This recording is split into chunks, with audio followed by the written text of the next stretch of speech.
Welcome back to Eye on the Eagles. So, the reward for winning the Patriot League tournament for the second year in a row was a trip to Philadelphia in a first-round NCAA tournament matchup against the Villanova Wildcats in their hometown of Philadelphia.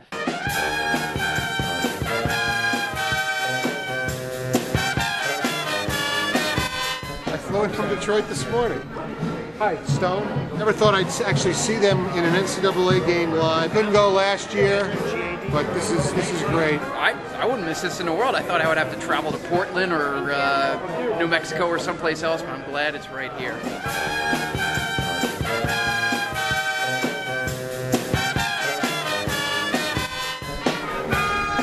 What we did, we never had the opportunity to come to NCAA. So it's exciting to be able to be here, so close to Washington, D.C. Don't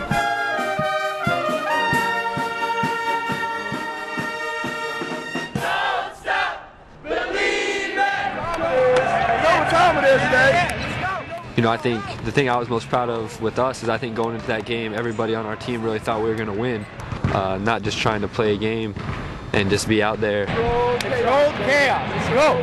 The feeling on the court was great. Just hearing our fans over being even louder than their fans was great. There was no question that our guys were going to be fired up, that they were going to be emotionally ready. I think the good thing was that they weren't afraid. They weren't nervous. They went out and they played, and they had fun doing that.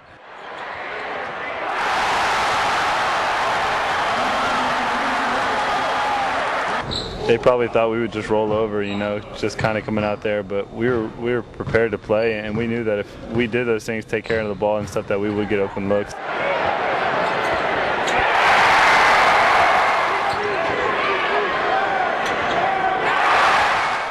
It surprised me that how many open looks Garrison got.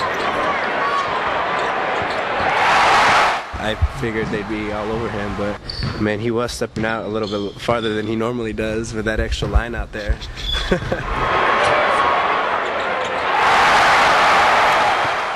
And a lot of people after the game have said, you know, Garrison got hot and you guys got hot and stuff, but that's just how we play. I mean, Garrison makes shots. That's what he does. You know, he's hit 300 threes in his career for a reason. He's one of the best shooters out there. It just reinforced what I've always believed, that you can compete with anybody. I mean, it's just basketball. I mean, no one's in the NBA yet. It's all college basketball. We're on the same levels.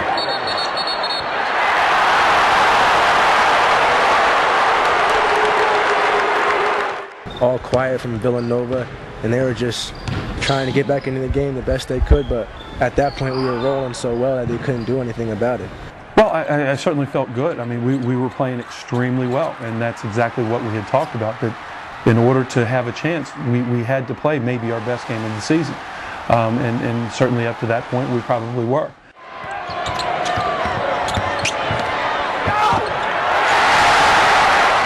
It's a 40-minute game.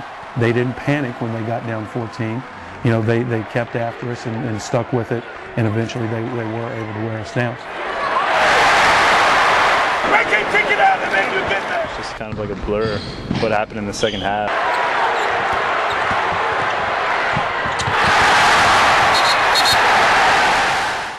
I've definitely lost my fair share of sleep over it.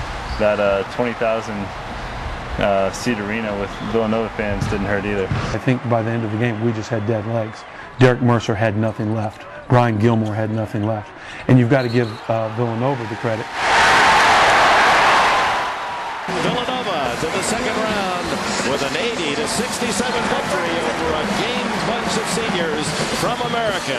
If we would have won today, I don't think anybody on this team would have thought that it was a Cinderella type story. You know, we expect to win every game, every single game that we go out on the court. We expect to win. We got a lot of respect. I think people, you know, will start to respect American University basketball.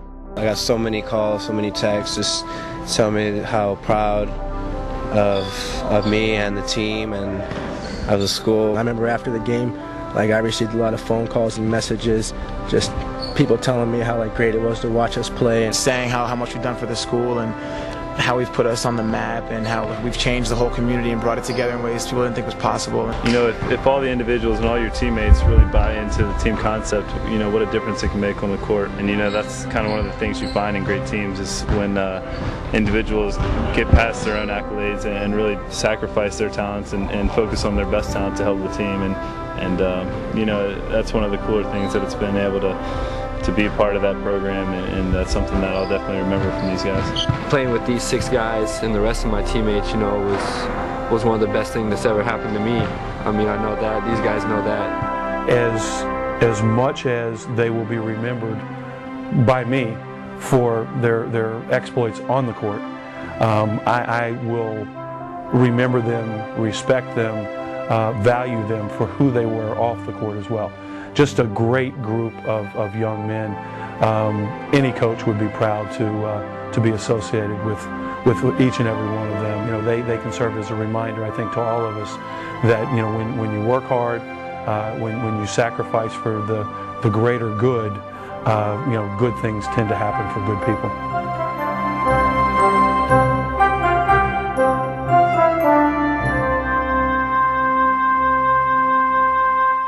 So it ends a magical ride for the 7 seniors on the American University men's basketball team, part of a senior class that accomplished more than any other senior class in AU basketball history.